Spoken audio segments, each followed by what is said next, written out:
આજનો જે પ્રસંગ છે કે બગસરા તાલુકામાં નવું નિર્માણ પામેલ સામૂહિક આરોગ્ય કેન્દ્રનું બિલ્ડિંગ એના લોકાર્પણ પ્રસંગે ઉપસ્થિત આજના આપણા આરોગ્ય વિભાગના વડા મોદી એવા માનનીય શ્રી ઋષિકેશભાઈ પટેલ સાહેબ, અતુલભાઈ કાનાણી મારા મિત્ર,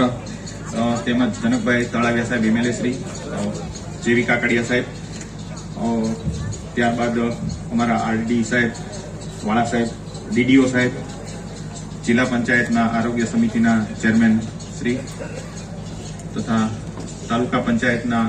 હોદ્દેદારો, આમંત્રિત મંચસ્થ તમામ મહાનુભાવો, પદાધિકારીઓ, અધિકારીશ્રીઓ અને અત્રે જે ઉપસ્થિત છે મારા ઘણા જૂના ડોક્ટર મિત્ર તેમજ અહીંના બગસરાના પ્રજાજનો છે, હેલ્થનો સ્ટાફ છે અને તમામ જે ઉપસ્થિત આમંત્રિતો છે, મીડિયા કર્મીઓ છે, આ સર્વેનું આમાં હું એક બે નામ ભૂલી ગયો હોય તો એ તમામ જે અત્રે ઉપસ્થિત છે સર્વેનું હું શબ્દોથી હાર્દિક સ્વાગત કરું છું. તો સાવલિયા સાહેબ, કુમાર સાહેબ, અમે ઘણા વર્ષોથી છીએ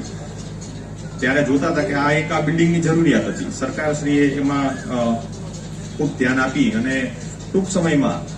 4.5 કરોડ જેટલી રકમના ખર્ચે આજે નવું બિલ્ડિંગ ઊભું કર્યું છે. એ ખાસ તો આપણે એક વાત કરવા જવું કે ભાઈ વેદોમાં આપણી જે સંસ્કૃતિમાં કહ્યું છે કે સર્વે જના સુખીના ભવંતુ, સર્વે સંતુ નિરામયા, સર્વે ભદ્રાણી પશ્યંતુ માં કશ્ચિત દુઃખ ભાગ ભવે. હવે એના અનુસંધાને જ જોઈએ તો આરોગ્ય એ સૌથી પહેલી બાબત છે અને એના માટે